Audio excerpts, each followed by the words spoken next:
So I have to share something with everybody on Zoom and everybody in the sanctuary. Just ignore that. There wasn't a black slide in the deck. So you'll still have the silent meditations. You can look at words of praise for Israel on the wall behind me. For those of you on Zoom, don't worry about it. You should be seeing my smiling face, which I also want to let you know that there is a lizard here in our sanctuary. And it has been capturing everybody's. Everybody kept looking over here and pointing. And we're like, wait, what's going on? What's going on? I finally saw that it was a lizard. And I'm like, that's what's getting your attention? To quote Talmud, leaping lizards, Batman. Okay. I don't even know if that happened. Did Robin ever say that? No. Annie. Annie. Sorry. Yes. Thank you, Cantor Keel, for making sure I have the proper Broadway reference there. The lizard is just fine. He seems to be in no danger, and he might honestly be here because he heard that we have bundt cake for Oneg Shabbat. I know that's why I'm here. I'm kidding. And Sandy brought a cake. We have lots of cake. And raspberry elegance. Was that your choice, Naomi? Yeah. Good call. Good call. So, Shabbat Shalom. I mentioned a little while ago that it was Yom HaTzmaut earlier this week. And one of the things that always seems to reach my eyes in one of the services that we have is a reading of the Declaration of Israel's independence and then a list of the names of the people that signed it. In 1948, when David Ben-Gurion proclaimed the state of Israel right at the end of the Palestine Mandate of the British Empire. And when I was looking at it this week as we were getting ready for Yom HaTzmaut, I also was struggling with what is the blessing this year, where there is so much tumult in the world, but also in Israel. Yesterday, again, 3 Israelis were murdered in a terrorist attack outside of Tel Aviv. There are fights breaking out and police having to be up on the Temple Mount. There is upheaval around Gaza. In so many different places, in so many different ways, the conflict in Israel is challenging. The discussions around Israel are so challenging. And then you want to sit and stop and say a prayer for Israel, and you read the Declaration of Independence, and you see that there is wonderful things in there, and you see that there is challenging things in there as these people signed and created the state of Israel. And then a midrash started rattling in my mind. There's an incredible midrash. Moses is up on Mount Sinai, and God is giving Moses the blueprints for the tabernacle for the tent of meeting. And God shows him this amazing blueprint in red fire, green fire, black fire, and white fire. What's the problem with blueprints in black fire and white fire, red fire, and green fire? What? Richard, have you built a house out of black fire, white fire, red fire, and green fire? Yeah, black pixels, red pixels. So Richard Bialowski gives me the digital age answer. I'm going to give you the Moses answer. God, I don't have red fire and green fire, black fire and white fire. I can't build a building out of that. And God says, in this midrash, says something really interesting. God says, no, Moses, that's my heavenly blueprint. You have to translate it into human terms and create it in your world.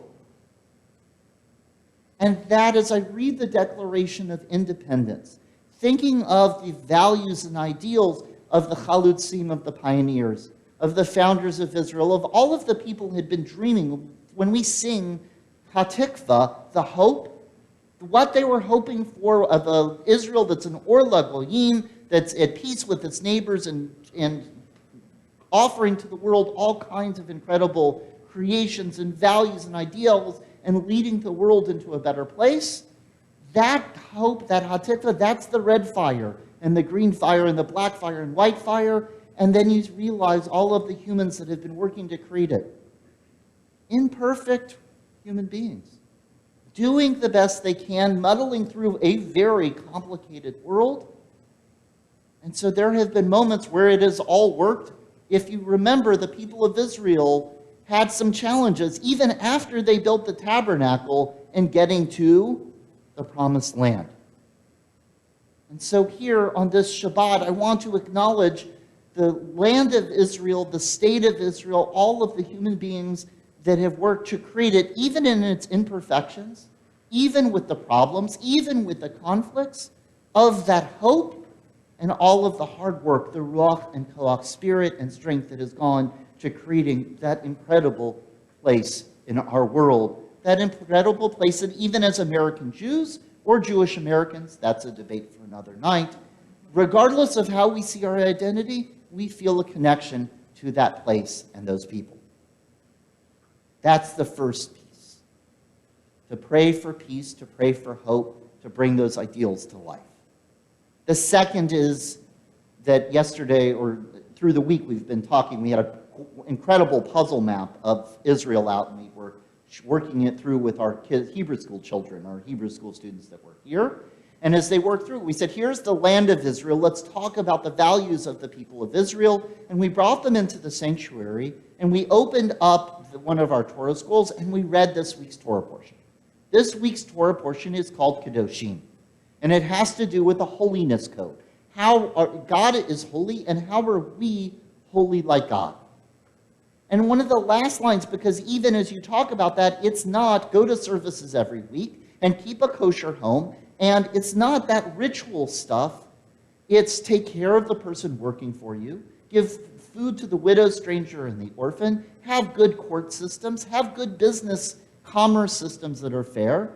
It's don't bear grudges, don't seek vengeance, don't swear at people, don't swear falsely, don't lie, don't cheat. There's all of these incredible human things to take care of each other. And why do we need such a long list? It goes back to that whole imperfection thing as human beings, trying to do it better and better each time around, acknowledging the mistakes we've made. Which brings me to what I share with you tonight. One of the lines in Kedoshim is simply beautiful. It's very simple.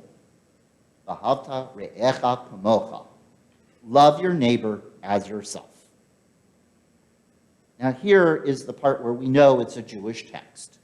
Because Hillel, a rabbi, around about 2,000 years ago, many of you have probably heard of Hillel. What did Hillel say when everyone said, the most important lesson in Torah is V'ahavta re'echa kamocha, love your neighbor as yourself? Yes, Cantor Keel, I see I see your hand up, but I'm going rhetorical here because I get to be the rabbi on the bima. And Hillel said, no. Because the problem with that, you see, is that people sometimes when they say they love themselves, they're really being quite mean to the world. So we have to rephrase it, says Hillel. It should be, what is hateful to you, do not do to another person. He said it's not just about loving your neighbor as yourself, because people's views of love might be really off kilter. It's really about not making sure we don't bring hatred, negativity into the world. So I offer to you, therein we have a discussion and debate where you get from Leviticus, love your neighbor as yourself, and you get Hillel responding maybe, and we go back and forth trying to decide which of those, how do we use either of those as our point and counterpoint, which one is the words to live by. And yet, that's one way of Jewish life. Sometimes we go back and forth, not sure which one really works and is so important. And you have the words of Simcha Bunim.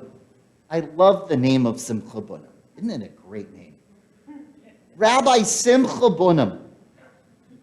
He said two things that you have to keep in mind at the same time. 2 coins. You're supposed to put in your pocket a piece of paper that has both things on it.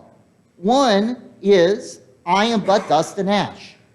He's saying we have to move with modesty and humility and realize that we're mortal. We're finite. We're just a bag full of water and chemicals all thrown together. We are but dust and ash.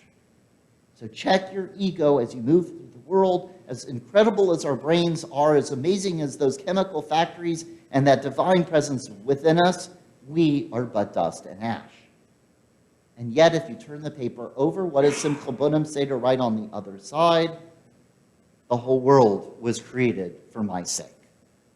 That we are meaningful and value. What do we say? That if you take one life, you destroy an entire world, and if you sustain a life, you sustain an entire world. We are an entire world. Each of us is unique. Each of us made all in the image of God, and yet is unique in our fingerprint. We're supposed to, in Leviticus, love your neighbor as yourself. What is hateful, don't do to another person. Back and forth. Not sure which of those is the point of focus. Here, Simcha Bunim is saying, hold both of them in your hand and both of them in your heart. And when you need one, you'll be on the other side and flip back and forth and cycle back and forth between the two. Two very different ways, two beautiful, powerful, incredible pieces of wisdom, different ways that our tradition offers us wisdom. And for a third one, and Naomi, I offer this to you, but also to our congregation. Since I've read this a few weeks ago, I've been wrestling with this one as a real piece of wisdom as we move through the world. Sometimes what we're saying is in contrast to each other. Sometimes it's oscillating back and forth. Here is something for us to hold close in our hearts, to hold close in our heads, to really be thinking about as we move through the world. Rabbi Israel Salanter, who's one of the big scholars of Musar, a type of Jewish wisdom, he said, most people are concerned about their own material needs and another person's spirituality. Most of us walk around always thinking about, am I hungry? Do I have the right clothes? Do I have the right job? We're thinking about our material needs as we move through the world. And then when we look at other people, we judge how they behave, how they move through the world. Think about the number of times we've talked about someone as being a hypocrite, or how can they have those politics, or how can they make those life choices. We end up judging other people's spirituality, even as we spend our time worrying about our own material needs. Rabbi Israel Salanter says we need to change that equation. Different from love your neighbor as yourself and what is hateful, don't do to another person. Different from the whole world is for my sake and I'm but dust and ash. This is change your perspective. We get ourselves locked into one way of looking at the world, and in fact, we need a different way. He says what we really should be doing, we should be looking at the world the other way. A person should be obligated to be concerned with their own spirituality. We should be concerned with our own spirit, our own values. How do we bring those values into the world? And we should be concerned with the material well-being of others.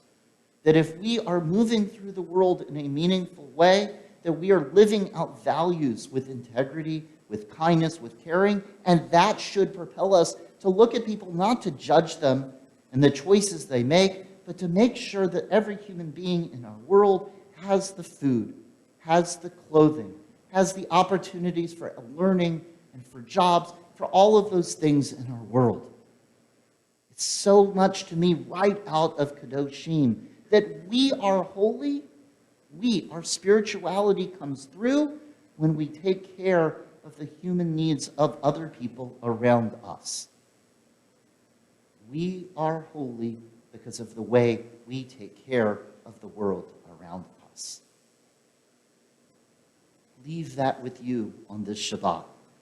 Most people are concerned about their own material needs and another person's spirituality. It should be the other way around. We need to think of our own spirituality even as we take care of the material well-being of others. It's a lot to think about. It's a lot to consider. It's why we return to Kedoshim on Yom Kippur and return to it when we read it here in this cycle.